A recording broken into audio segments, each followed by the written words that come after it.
Oh,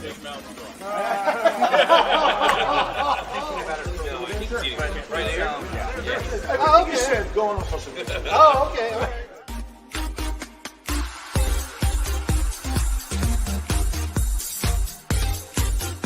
Welcome, everybody. Thank you so much for making it. This is a great day. It started with an idea from this guy over here, Jeremy, the Godfather.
Oh, okay. Going on social media. Oh, okay. All right.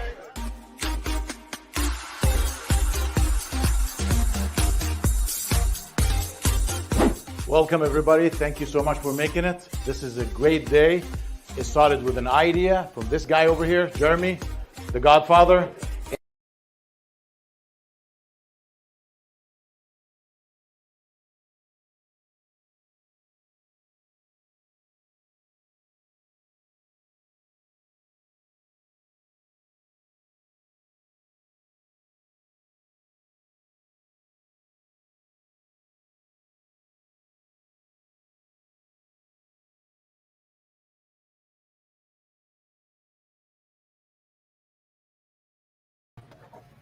Okay, we are live. Hello. How are you guys? Hello. How's it going? You're I feel like Mike Wazowski from Monsters Inc. right now. Hey Edgar, how are you? Edgar's watching. Let's see here. Let's see. Let me take off the. I'm visible. You can see me. There we go. Okay. It's only for a minute though. Here we go. We're gonna have to remove it.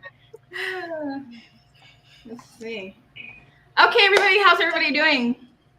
We Great. are on Doing great. Javier's channel, so I want to let him give an introduction. Oh, hey, what's up, guys? I'm What's Javi Guzman with Mr. Full Doctor. Everybody tuning in, you guys are in for a treat. We're going to be going over some diversification in your field. So I'm going to go ahead and let Nicole start off and say a little bit about yourself, Nicole, and what you do. Thank you. So I own Cellbotics. So we are a training center. We have an in-person location in Atlanta, and then we also train online, and we have support platforms and all this amazing stuff if you want to learn anything. And even though there is a myth out there that there is no business course for the repair industry, that is wrong. Me and Tabitha right now just launched a B2B program and working with a bunch of people. It has been so much fun, but we actually have business courses as well. So, and at the expo, I'll be speaking on a training panel and just helping out. Kevin, you want to go next? Sure. Kevin with Ad Central. I'm here to continue talking about diversifying revenue with you guys. So, what does Ad Central do? Tell us a little bit about Ad Central.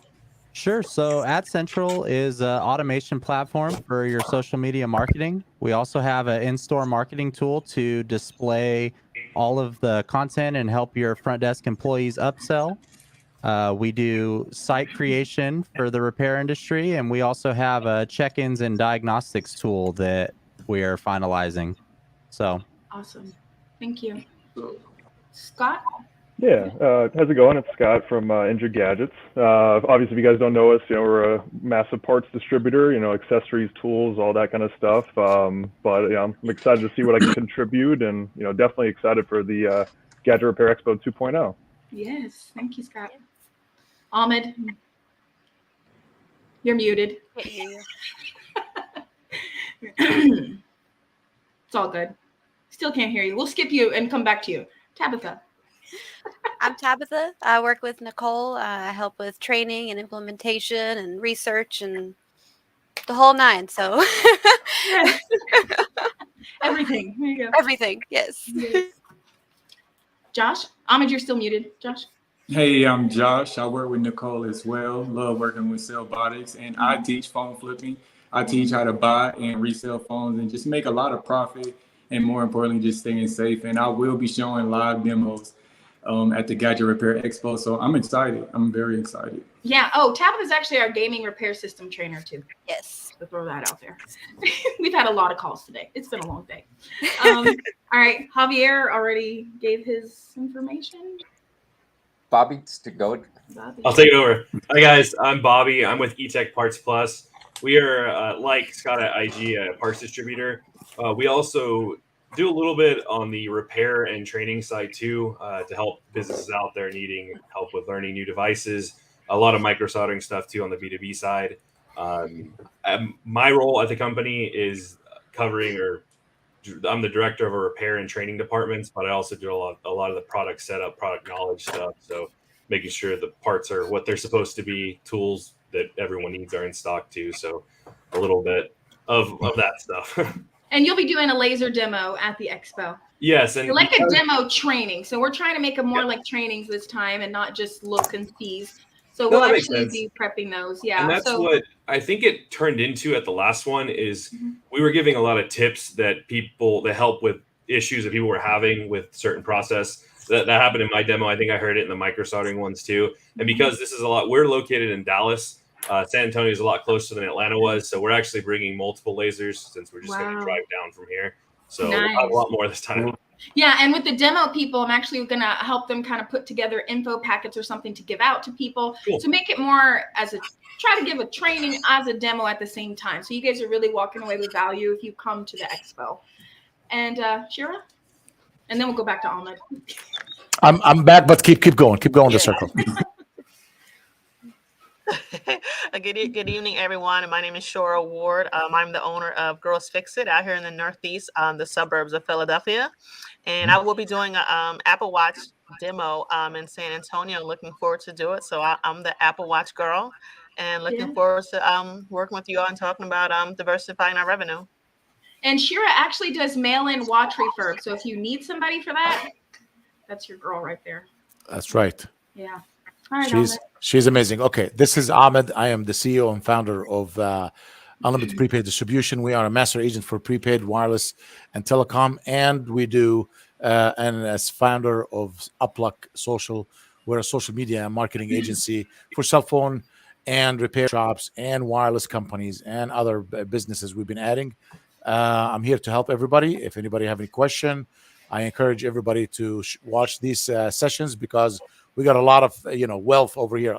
Everybody rich here with their information that we're here to help you guys and make sure that you're successful. Thank you so much for inviting me here, and I'm here to help. Okay, great. Good to see you guys. This is the highest number I've ever seen in one call, right? The biggest number. Yeah, well, we usually have 10, but we're close. We're one off right now. Let's do it. It's great. Yeah, it's awesome. Yeah. So the topic today was diversifying services. So I want to focus here. I want to give Javier a little bit of time to talk about refurb. I really love refurb, and I think that shops should be doing it. Even techs that work from home can do refurb. So do you want to shed a little light on that, Javier, about refurb and how people can make money with that? And is it something lucrative? And because people always look at the difficult side, like it takes time and you're going to break things, but they never look at the positives. Oh yeah, definitely. But like with anything, that's one thing. Anything that you do, it does take time. It's not something that happens overnight. So, you just got to be in there grinding. But of course, with all the proper training and expertise that's out there now, you can get started on this pretty quickly, and, it is pretty lucrative. You know, I mean, because you're basically saving that OLED panel, especially in the Samsung devices. You know, Samsung's, you know, like the S22 Ultras, you're looking probably about $350 display. You know, glass, OCA, and the equipment. You know, you could probably do it for, you know, less than like $30 with labor and everything, as long as you got the skilled technicians to do that. So, you know, and with that being said, I mean, you can definitely diversify into different markets. You know, you can buy broken devices, work with different distributors who do buybacks on broken phone trade-ins, get those devices, bring them in-house, refurbish them, and then of course you flip them. You know, I'm sure that's something that Joshua is also going to explain to us, him being a pro in that field as well. So you know, refurbishing has definitely been our stepping stone, and that's where we actually got started. And we did do it in our back bedroom. To go back to Nicole, she mentioned talking about starting in your back bedroom, and that's where Mr. Phone Doctor started. We were in a back bedroom and just learned it, and we are here now. I love it. That's awesome. I think that some people get intimidated because they think that they have to have such a, you know, one person has to do it all. But I know, like Nas brought up before, if you kind of systematize it and you make it more of like a manufacturing thing, like Correct. each step is a little different, Stations. it does make it a little bit easier. Yeah, definitely. You can hire different amount of groups depending on your volume, you know, because then, I mean, if you have like an assembly line, technically you can have someone cutting, have someone cleaning, and have someone working the machinery laminating, you know, and that is something that I highly recommend for like big bulk orders where you're doing like thousands of pieces a month, you know. And you can do mail-in. So this is something that we're covering in our B2B is this is a service where shops and things and even facilities and companies will mail you their assemblies to get Exactly. Mail-in's been really big for us too, because me, I have a big e-commerce background. That's where my background came into play. So you know, I designed the whole website, which was a simple WordPress. We created a online form where customers go, they fill it out, and we don't have to do anything. They get a prepaid label sent to them right after they fill out that form, you know. So we've been automated in that field. So yeah, mail-ins is great for it, and lots of room to grow with, especially with the B2B channel.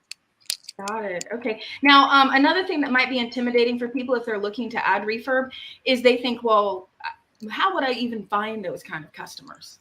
Oh, they're out there. You know, they're all out there. You know, everyone that walks into your store, majority of the time, it's gonna be a glass only replacement. You know, so you know, they're walking your door every day. You just got to realize and know that if it's a broken screen, good panel, it's refurbishable. Yeah, and we work with a lot of facilities, which is what me and Tabitha are working with this group for the next 8 weeks.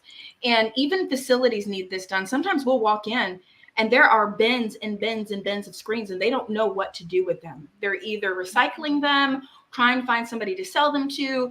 And so, you know, they don't understand, oh, refurbing this. You think that they understand. Technicians seem to think that other people know what we know, but it's just not that widely known that you can actually refurb and reuse them and keep original quality screens. And with Apple coming out with that new software that'll revalidate an original part, even if it's not a match for that phone, I think that this is going to become really, really key. When I was in Washington at the RLSQ, if you guys don't know what that is, it's a meeting that is put on by CTIA members. Apple's there, LG's there, Samsung's there.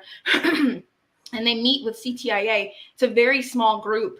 And they're the ones that, you know, they just chat about the industry. And this was the topic that came up when I was there. It's about 30 people in the room. And they brought up this new software that Apple's coming out with. So I feel like it's going to be even more prevalent as that comes out. Oh, that's awesome. I'm looking forward to that.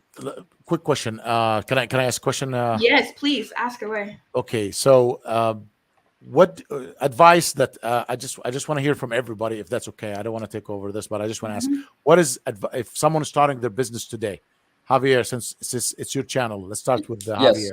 What do you give a new business repair, a telecommunication in general, a repair store? How about that? Since you are on the repair, like what type of advice I give them? Yes. Like, you know, try to learn everything. You know, learn everything. But once you learn everything, start delegating. Don't try to overwork yourself, because then that's going to be a whole burnout process, you know? I mean, there's only so much that you can do in a day. So learn as much as you can. Start getting people that are qualified. And even if they aren't qualified, you know, this is things that they could be trained on and coached on, you know? If you have the right proper training skills and everything can be duplicatable. So you can ease into it. And don't try to grow too fast. You know, all of this does not happen overnight. I mean, I've been in business for 6 years now, and we're still growing to this day. So just be patient and, you know, believe in yourself. I like that. Okay. One thing I just wanted to add on top of this, I was out for 2 days. This is my first 2 days in the field with one of the sales managers decided to take me out for 2 days. I literally went to over 25, 30 stores, and there were one thing common in all these stores. One thing. I need more help. I said, you guys going to hire some people? He said, I'm looking for experienced people. Like all of them looking for experienced people. I said, where's that person? I can't find him. What do you talk about training? What do you talk about? What do you think about getting people and train them? Is that possible, Javier, since you are Definitely, that is possible. I mean, I've brought in guys that have no technical background, and you know, one important thing is having an operation procedure set in place. You know, so that way, you know, you can teach them how to do it, but then, you know, if they forget some step, they got a manual. Like, just open up a book and they can just see, okay, all right, it's in this step. This is what I got to do next, and it kind of refreshes the memory. You know, you just got to be patient with them, but everything's teachable.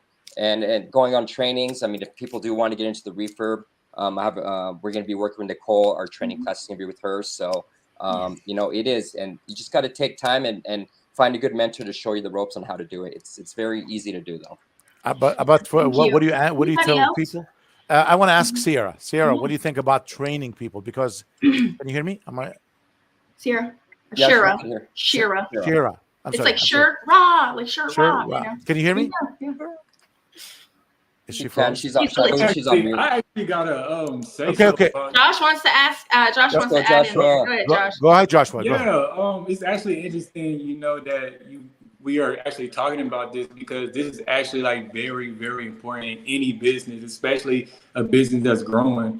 For me, an example, I hope I don't get in trouble for this because I'm about to drop a gem for the phone flippers out there, but I actually hired a VA to post my ads for me and to negotiate for me, because honestly, I done grew to the point to where I'm too busy. I'm honestly too busy to really, like, you know, do that and consistently, you know, be there and things like that. And that's just something, you know, I teach in my in-person training. I'm not going to get in detail too much about that, but that has actually helped me a lot. And it has opened up room for me to now what I'm actually focusing on is building a list of just private buyers, you know, and things like that. So now I have time to, you know, get on the phone and talk with these people. So diversifying is very important. And like Javier said, like having a system in place, that's just even more important, because I also have to train these VAs. These VAs don't know what to say. You know, I'm hiring them. They don't know what to say. I have to train them. I have to train them like I train anybody else, how to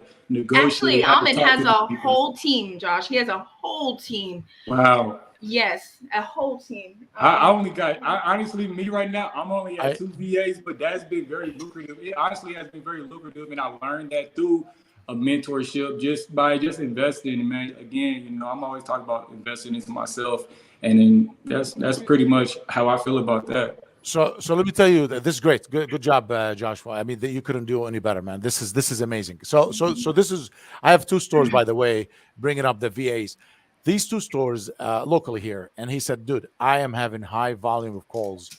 And I said, okay, you know what's your problem? I said, you're making your technician guys who you make more money from answer the calls.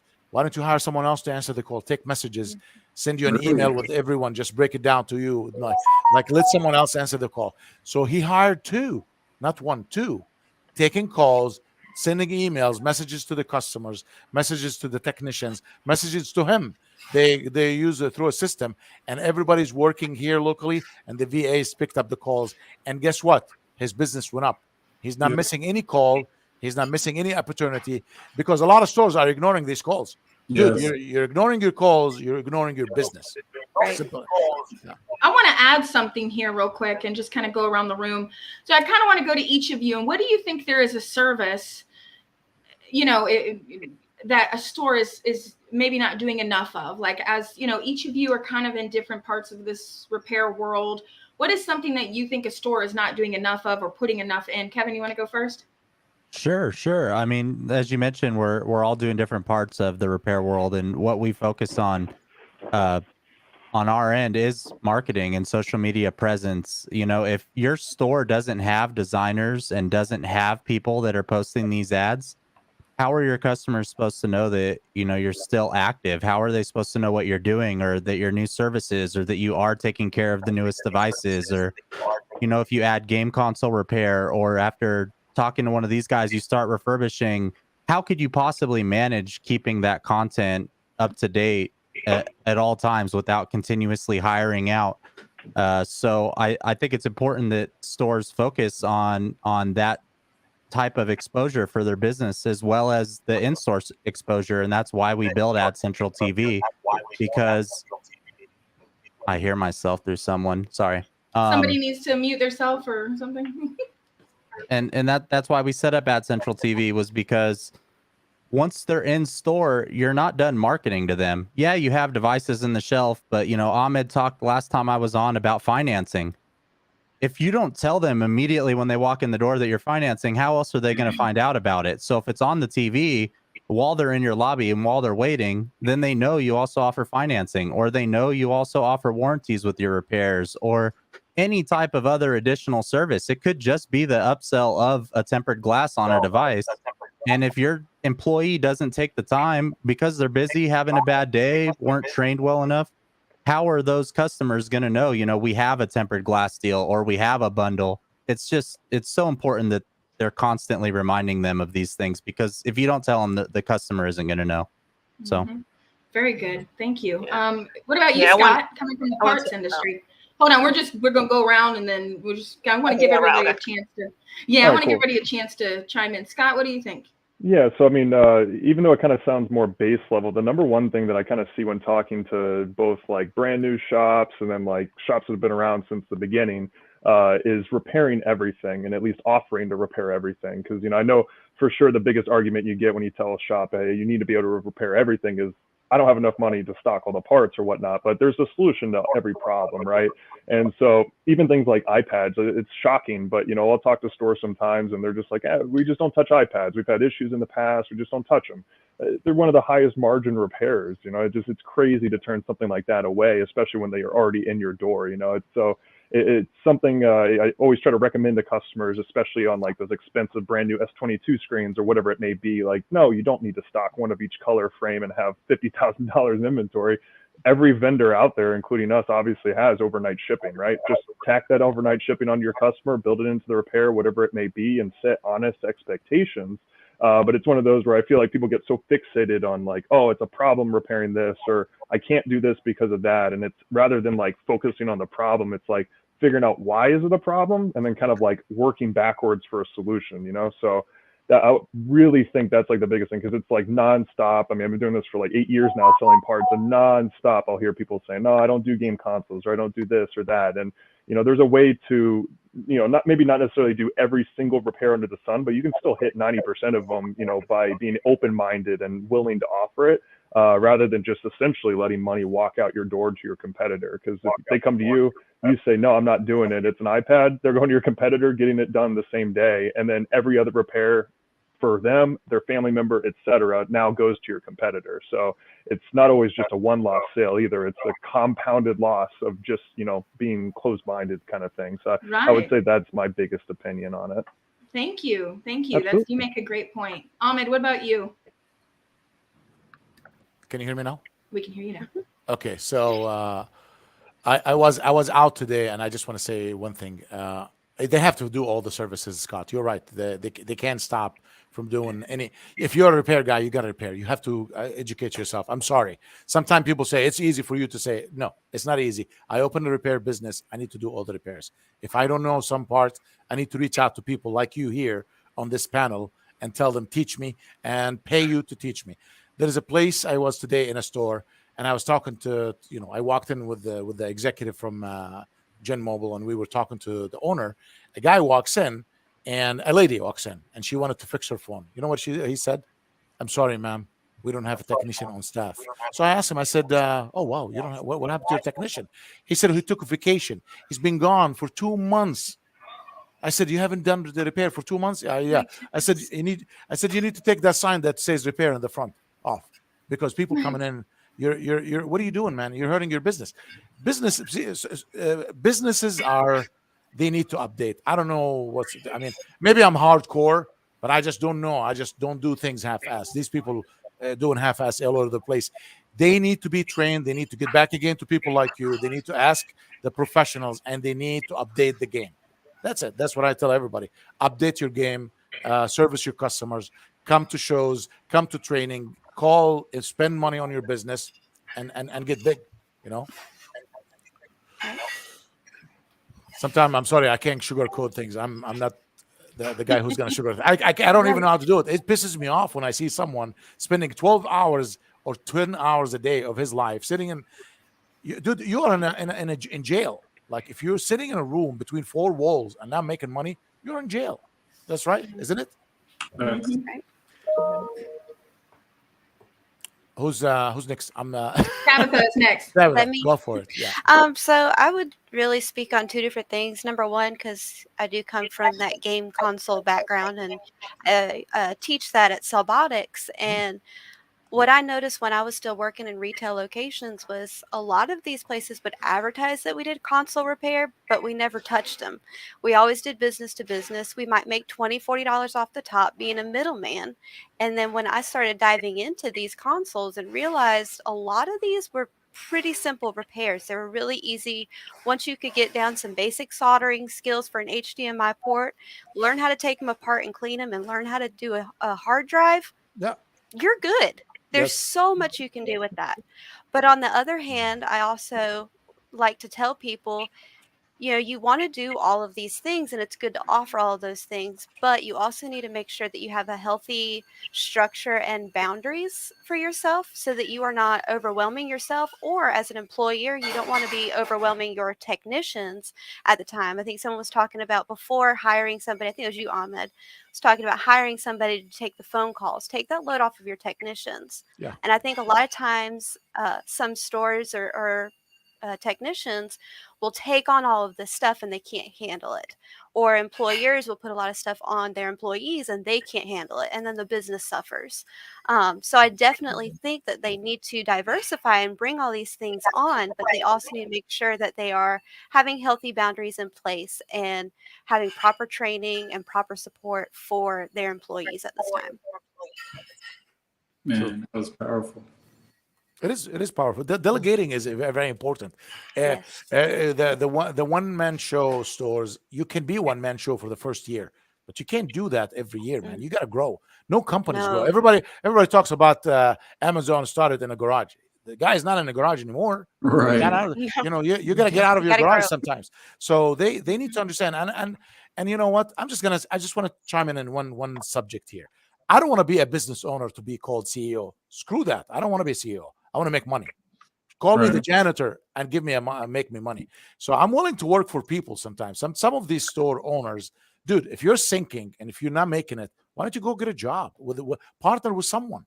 Go tell your whatever, figure something out. Close that store that's killing you and go work for a company and give them value.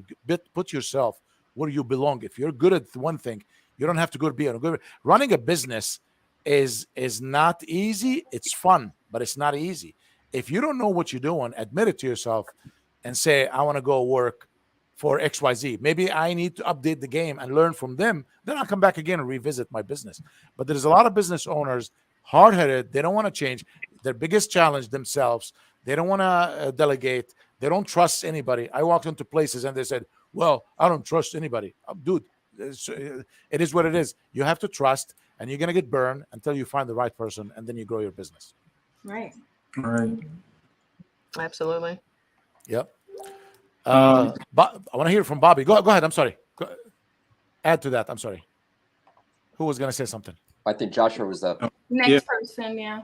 Yeah, I was just going to speak on honestly just buying and reselling. To be honest, I feel personally like, and actually, I honestly pretty much know that a lot of people can start buying and reselling these devices. And before we get into the topic of, if the device still financed, if you want to just avoid that situation in the whole, only buy devices that are paid off and profit off that and make a larger margin. Like, why are you letting money walk out your front door when they want to sometimes just get cash?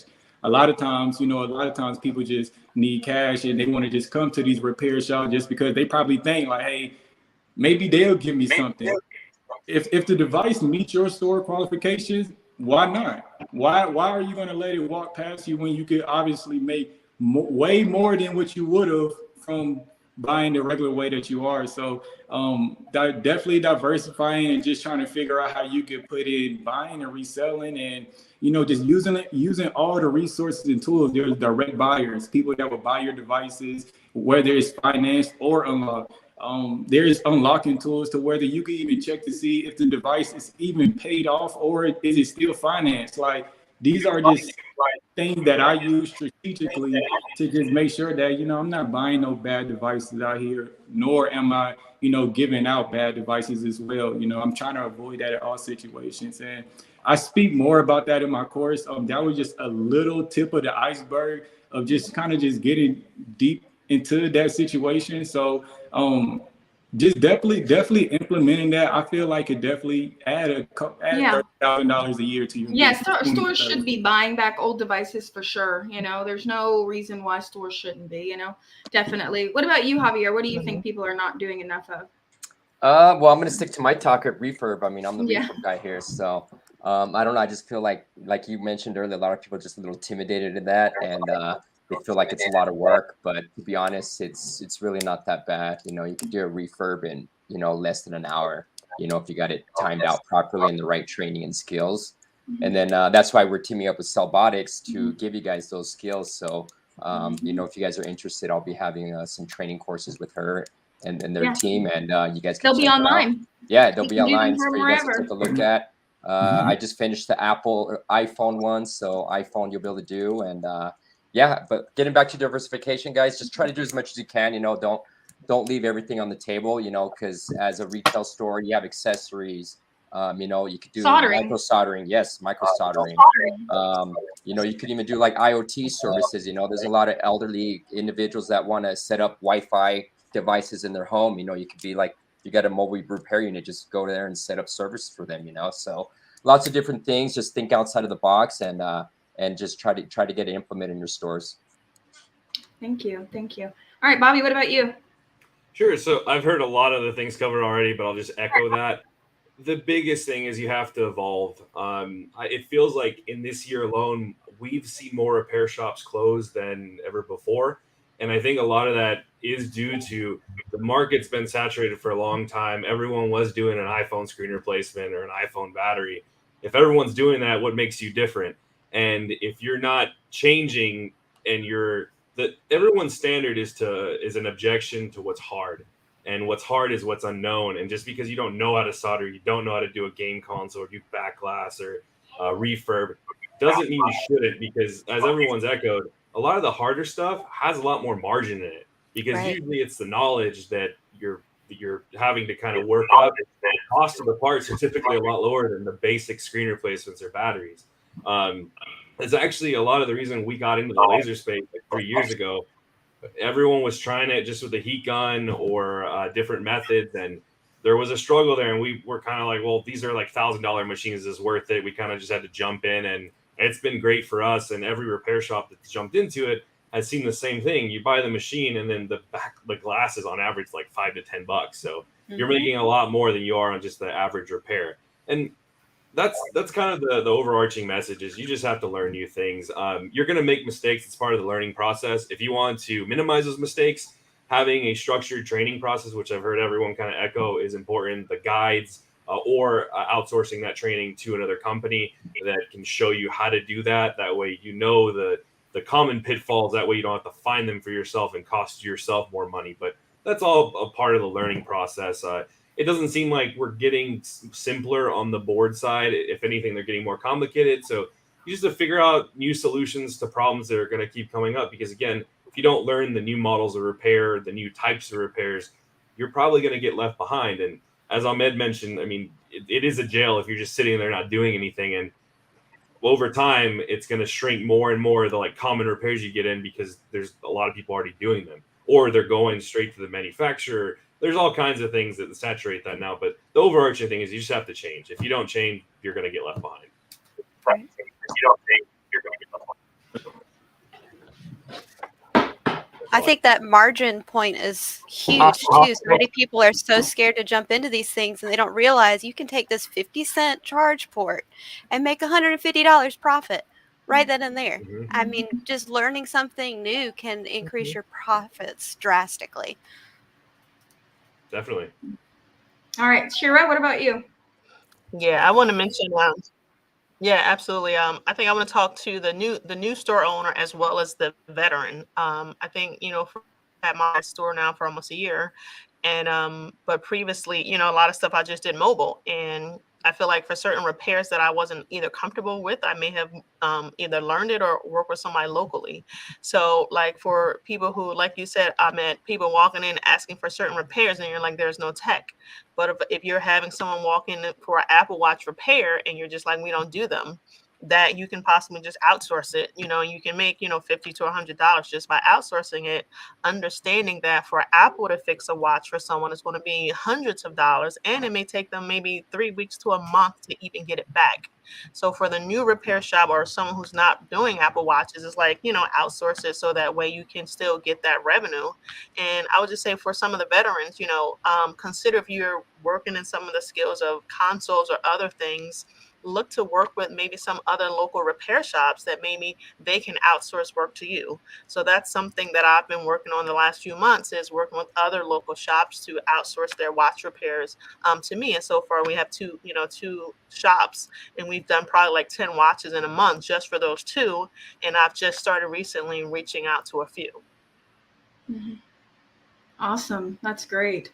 We have a comment here. It said, I'd say that if you are sitting out doing nothing, you can simply be learning self-training on new repairs you can offer. 100%. Mm-hmm. Yeah. 100%. Don't just sit there doing nothing. Right. Just complaining like the industry is terrible while we've got owners out here making $2 million a year with one store. Like you're just, and they're in a small town. Yeah, it's just. Come on. Another thing I just want to tell the new store owners and the new business owners, it's okay not to know things. It's not okay not to ask to learn. Ask people. Pick up the phone, call your friend, call one of these guys here, reach out to Nicole. You got Javier, you got Bobby. Call someone. Ask them where to go. Don't be afraid. You're not a less man or less important person if you say that. You're not, some of them are just shy, embarrassed. I don't want to, I'm the guy, I can fix things. I don't need to ask anybody. Everybody, every day I ask someone, every day till today, until the day I die, I'm going to ask a professional to help me in what I do. I'm a marketer, master agent in prepaid products. I still make mistakes, and I go to some of my friends and I ask them. No one is perfect. So ask and seek help. It's okay to do that, because some people might not do it because they don't know where to go. Let me go to Google. Let me go to YouTube. It's good. I'm glad that you do that, but pick up the phone and call some professionals like the one that you're here, and like the one on this panel here, or others, whatever. Just ask a professional. Make sure you ask the right person. Yeah, definitely. So I want to address a question, and this is kind of out of the blue. None of you are prepared for this, but I've had some people reach out to me and say, so what do you think with all these stores selling? First off, I want to say, somebody mute themselves, or has you Facebook running in the background or LinkedIn running in the background, because we can hear ourselves. So if you have Facebook open or something, close it, okay? Because we're getting a lot of feedback, or mute yourself, okay? So first off, do you think from where you're sitting in the industry that a lot of stores have been selling, or is that just their view of it? And two, what do you think that means? If you think that there is a lot of stores selling, what do you think that means? I'll give my opinion last, so I'll let you guys go first. Kevin, you want to give your point of view on it? Or if you have one, you guys might not have one. I somewhat have a point of view, but maybe if I could go in a couple people, just so I could fully understand the direction. Scott, Nicole, do you get my question? I didn't understand the question. Can you repeat it again? So a few people have reached out to me recently, and Ahmed, I positioned you with this question recently, where someone had asked me, what's with all the stores selling? Oh, like actually selling their business, right? Like they're selling their business, right? So first off, because remember, some people perceive things from where they're sitting differently than we do. So is it just, no, there's not a bunch of stores selling from where you're sitting? Or two, do you see a lot of stores selling?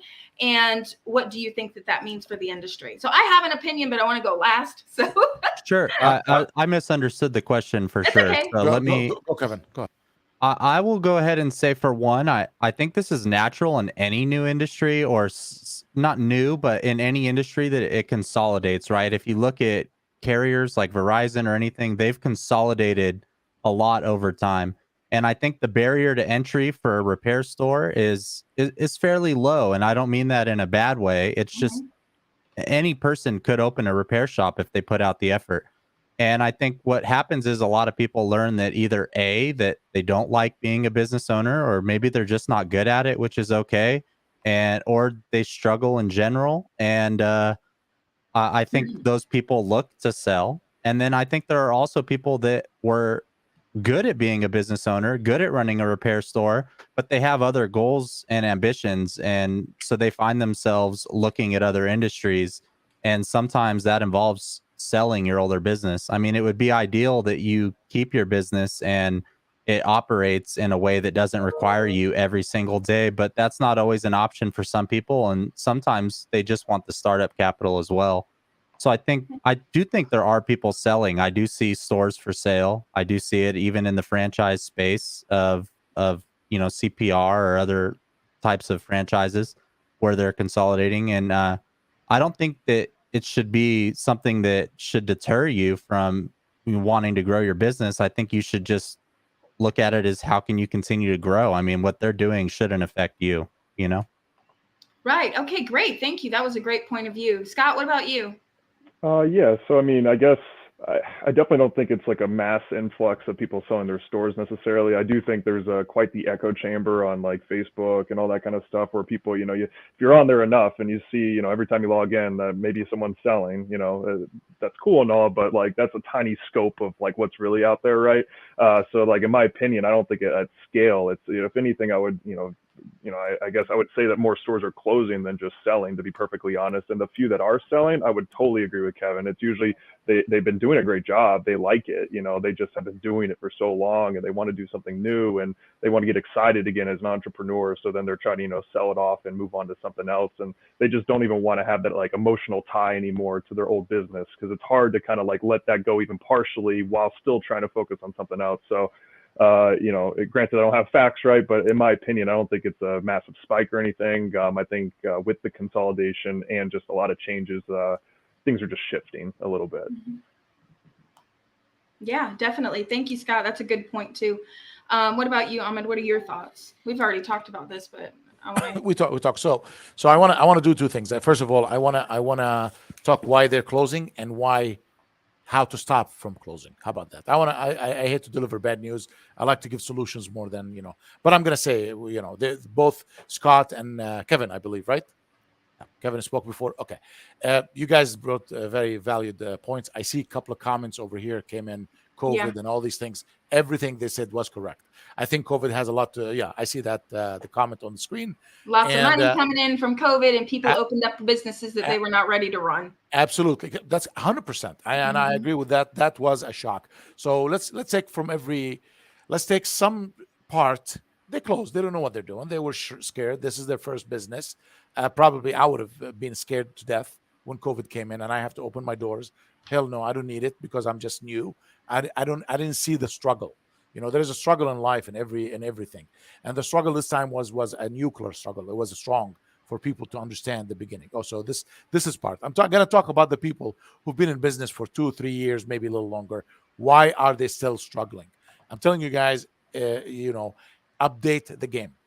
The training again and all the and there's a lot of them sold, closing, and there's a lot more is going to close. A lot more is going to close. It's not gonna over yet.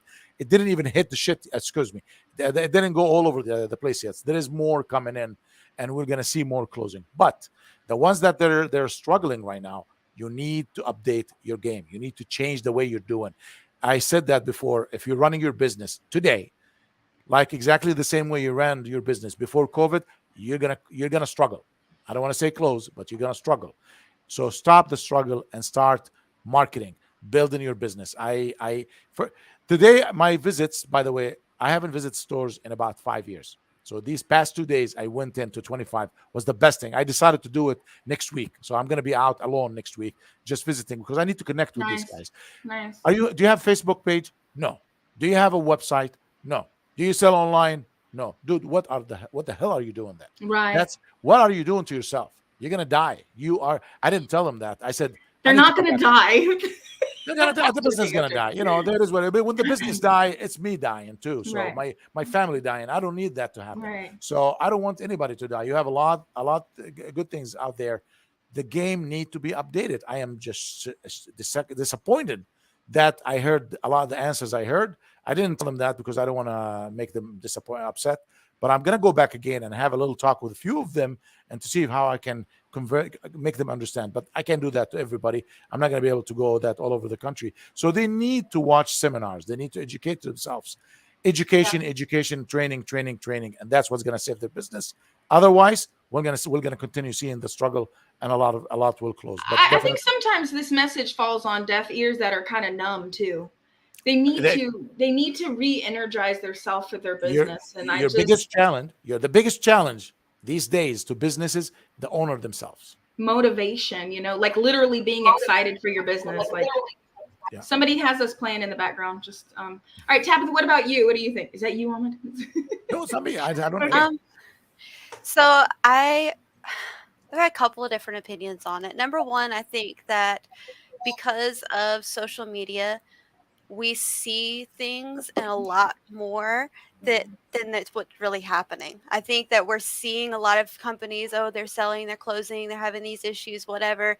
But I think it's just so much more in our face now as it's on social media, and we're spending so much time on social media. We see a lot of things on there. But I also think in addition to that, I think there's two different things going on. I think you've got some people in the industry that have been in the industry for 10, 15 years, and they're getting burnt out, and the industry is evolving, and you either keep up or it's not going to work.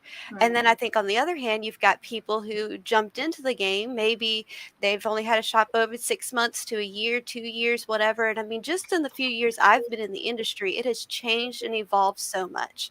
And if you don't have the mindset to keep growing and to evolve and to change with this at the rate this industry evolves, it's just not going to happen. You're not going to be able to last. You've got to be able to keep up with the pace of this industry. Yeah, that is so spot on. And of course you would say the first thing I was going to say. You created a mini Nicole. We're just on the same brain frequency sometimes. All right, but Josh, go ahead. What about you? Oh, you're muted. Honestly, I don't have too much of an opinion on this topic, but what I will say is if you are struggling, in your repair business, I would definitely suggest coming to the Repair Expo just because, like, I promise you, like, on the first one, I learned so much. And, like, the fact that you're going to be able to learn from, like, all these different people, you will get your answer there. Like, I remember being there, somebody asking these questions, everybody's, answering these questions. Excitement. Remember the energy and the space. It's just a lot of just good energy. So if you are and you can't invest $99 to, come to this event and learn and possibly help your business and do a big 180, then I'm confused. Yeah, thank you. That was great. That's a great tip. What about you, Javier? Yeah. I'm going to mute you. If you guys aren't talking, can you mute yourself? I don't know where the feedback's coming from, so. Yeah, I'm going to touch back on what Josh said, get in touch with people, get to the expos and just find one way that can re-energize you, give you that spark, because stepping back into your retail showroom, your business and, your employees and everybody sees it. So whenever you start feeling like that, it has a trickle effect and everyone gets affected. So I know times get tough and, your attitude and stuff may shift, but just try to catch yourself ahead of time, and stay positive and just try to, re-engineer things and just keep pushing forward. Everything's gonna be good. Just remotivate yourselves. Real quick, there was just a comment that came up asking where the expo is. It's in San Antonio, Texas, but the dates I'm not 100% sure on. Yes. Yeah, so it's October 13th and 14th. Tabitha will be there. She just doesn't know the dates. I just don't have the dates memorized. It's in her calendar. I'm going to show it up here on the banner. So it's October 13th and 14th. Let me just add the location in here. What about you, Bobby? What do you think about this whole store selling thing? Do you have an opinion on it? I do, and I think I mentioned it earlier. Everyone's comments kind of puts it more into perspective. So I'm seeing it more now, or I'm hearing it more now, and there's more of a concern now than there used to be.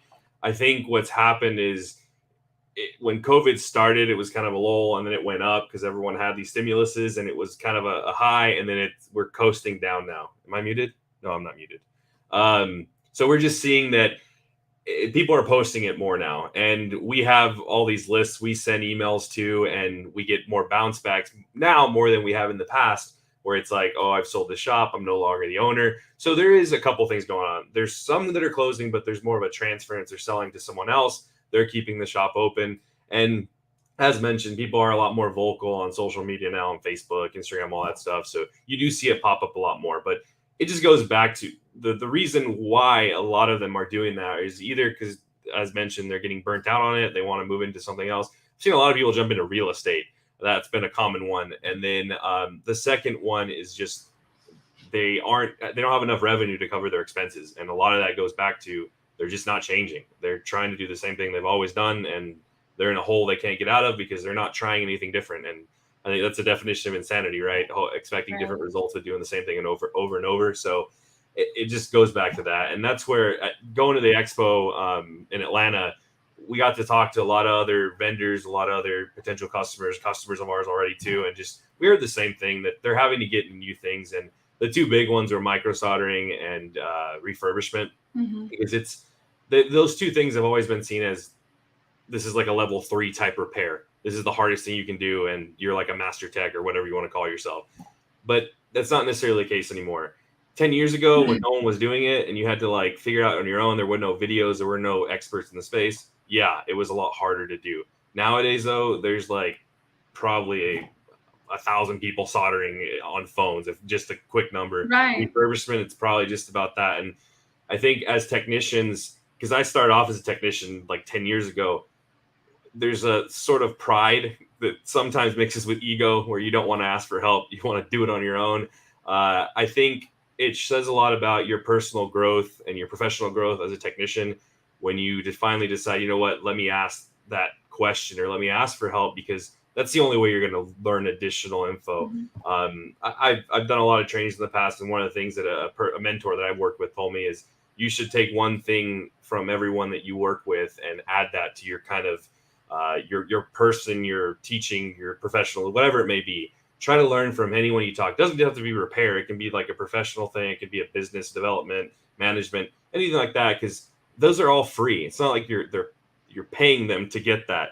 You acquire it, and it's like that comment earlier. If you don't have anything to do, teach yourself. There's all kinds of resources out there to do it on your own, or find somewhere to invest in yourself and really grow and change your business. Because if not, you might be one of those posting on Facebook someday. Right. Not trying to be negative about it, but that's potentially where it could go. Yeah. Thank you, Bobby. We appreciate that. Thank you. All right, Shira, what about you?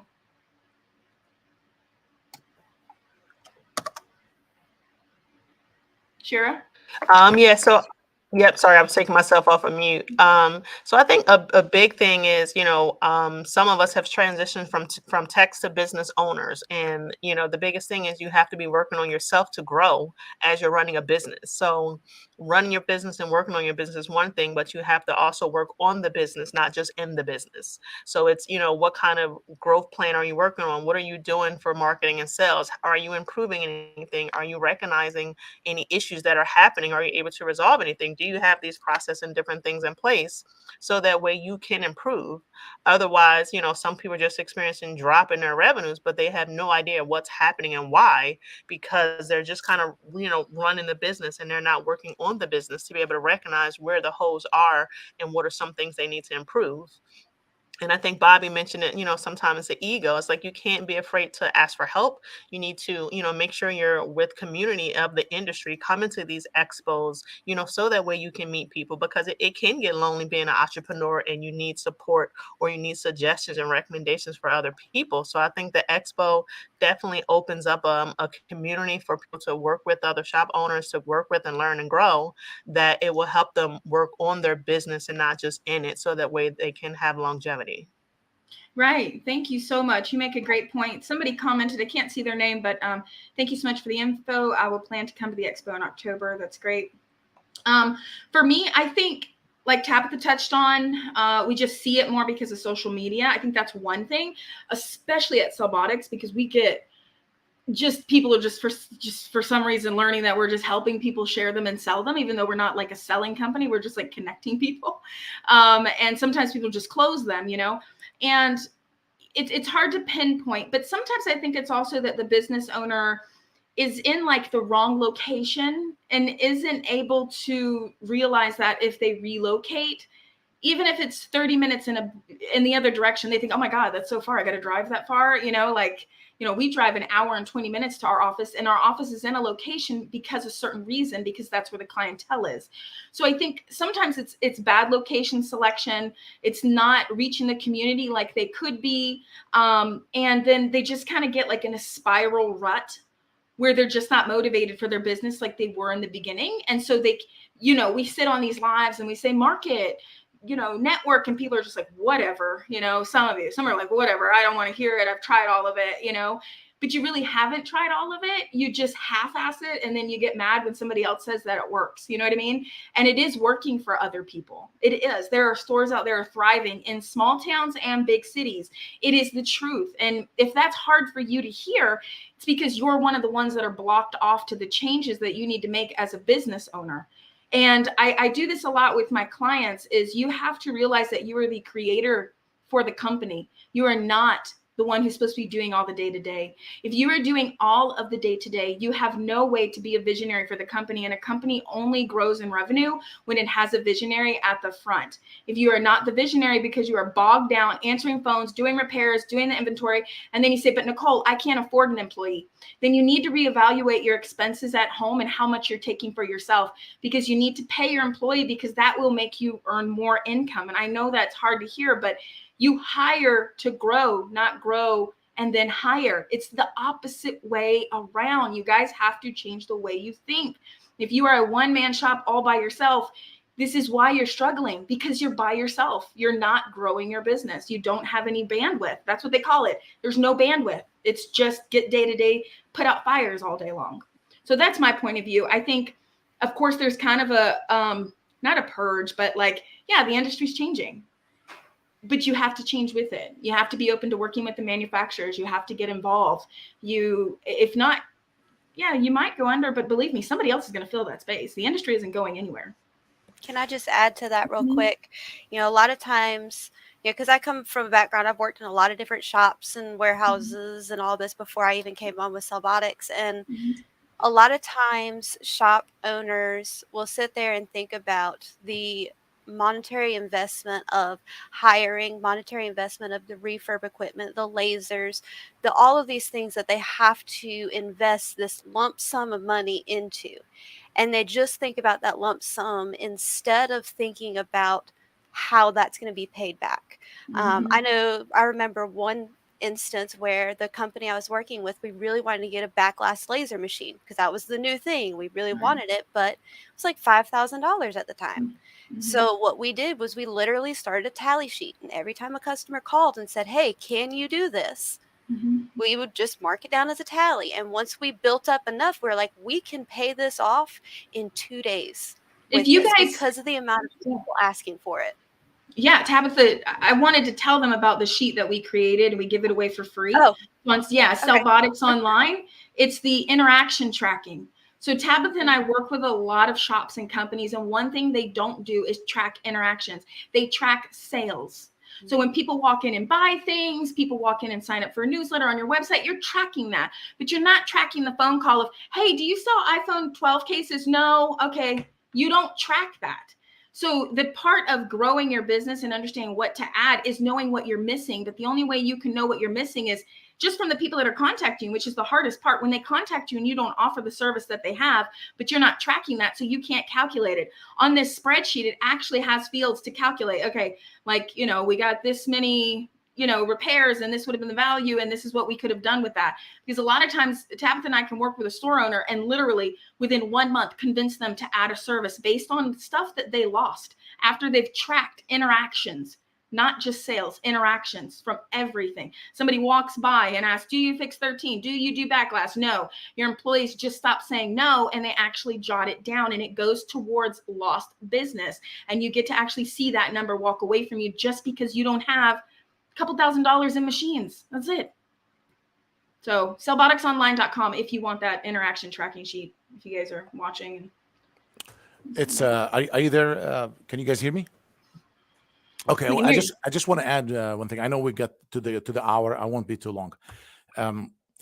I spoke to two people, by the way, two companies, big companies. One is a chain. They opened 54 stores this year. Just want to give some good news to people. There is opening in new stores for every. It sounds like a lot of stores closing, but a lot more opening. But they're more organized. They have a system.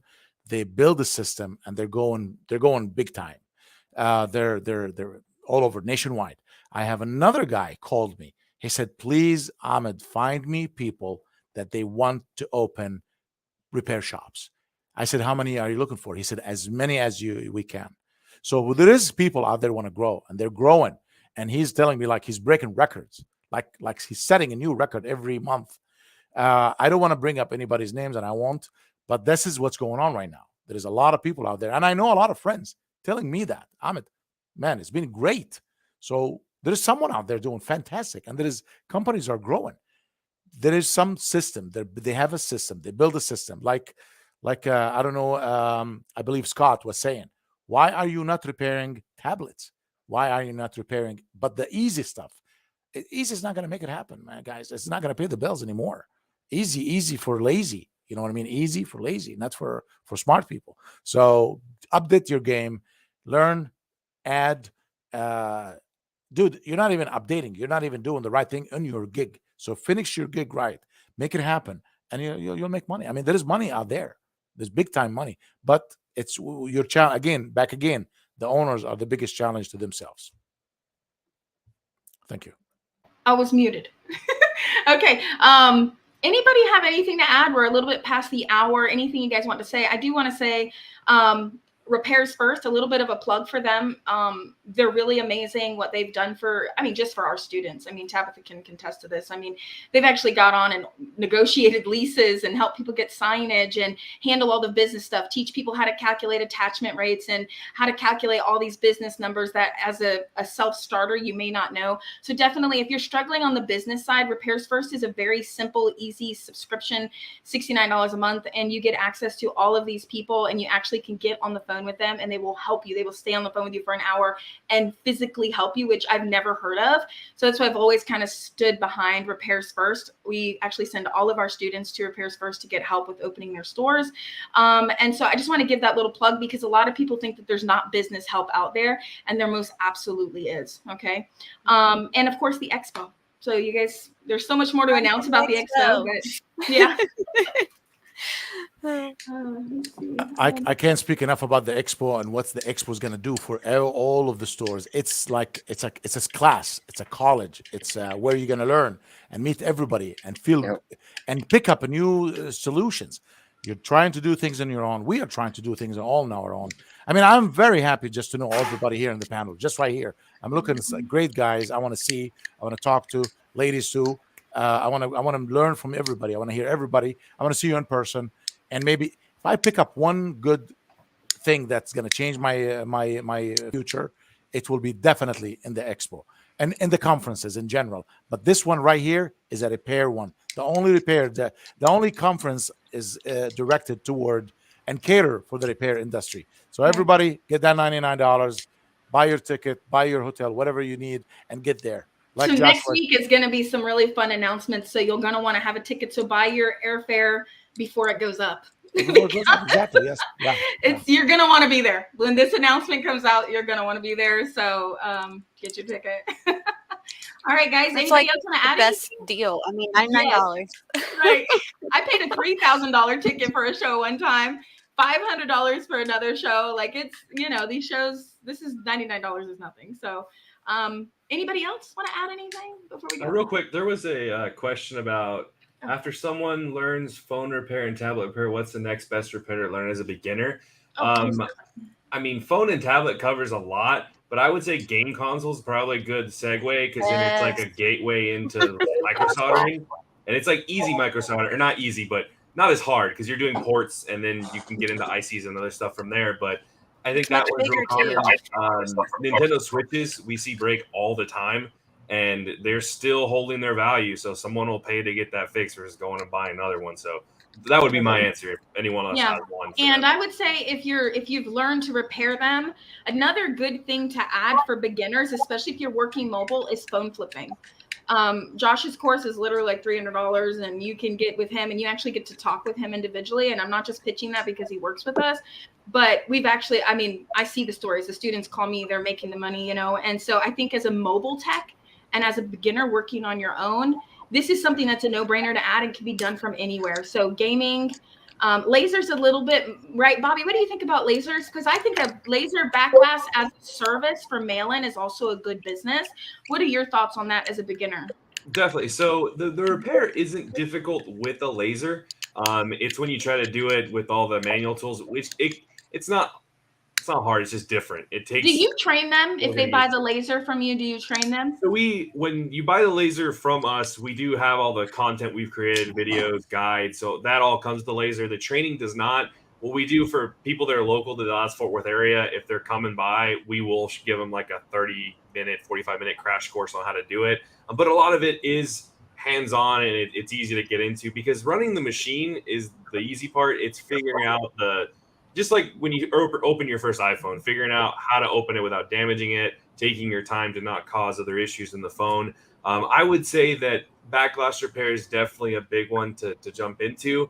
It's a little more on the costly side because of the laser stuff, but as Tabitha mentioned originally, and then Nicole, you echoed it with the interaction sheet, that's how we sell a lot of our lasers. We just tell the customer, all right, if you're on the fence, how many have you said no to? If that's like 30, I mean, calculate it's $100. That's $3,000 in revenue that you've just said no to. You need to track those no's. We see a lot of stores don't track the no's.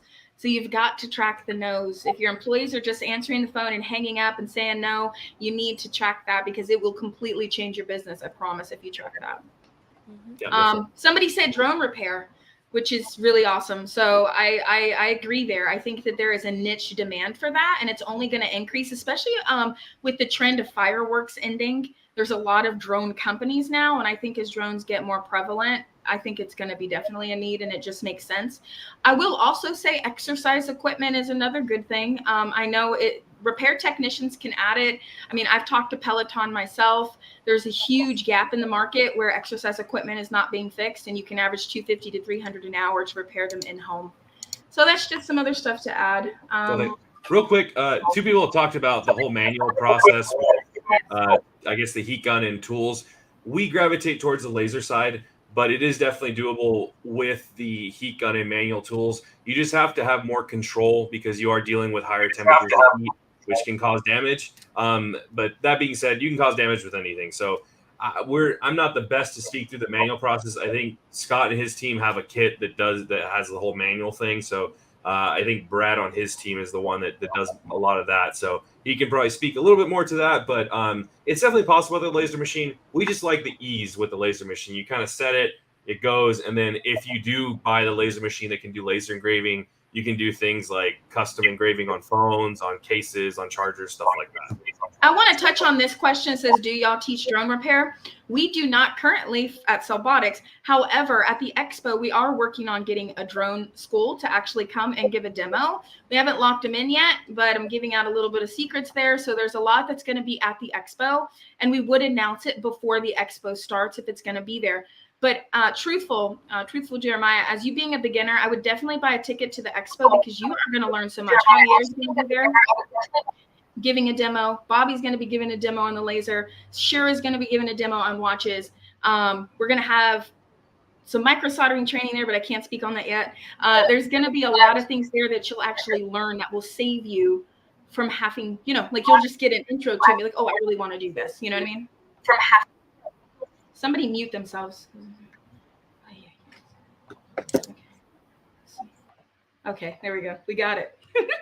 All right. Anybody else want to add anything? Anything else? Please, info about the laser machine. Somebody wants info about the laser I would say the last thing I would add is just a kind of a plug for Nicole at Cellbotics is I was certain repairs and I feel like sometimes things, it's nothing wrong with that to a degree, but I feel like taking training, taking formal training will also build your confidence in, repairing different things.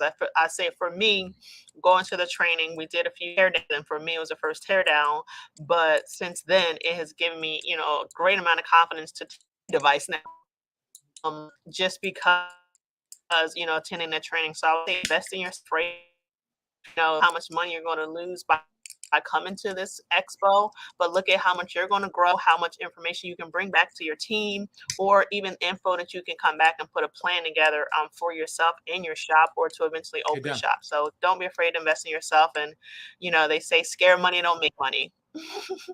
I love it. I was muted. I said, thank you. I love that. All right. Anything else before we go? If you want to buy a ticket, it's gadgetrepairexpo.com, $99 out the gate. Boom, you're there, ready to go. The person that said, please info me about this laser machine, it just says Facebook user for me, so I'm not sure who you are, but if you want to reach out to us at eTech Parts Plus, that's our name, etechparts.com. Feel free to reach out, and we'll take care of it from there. Nathan Ming is our Okay, Nathan Ming.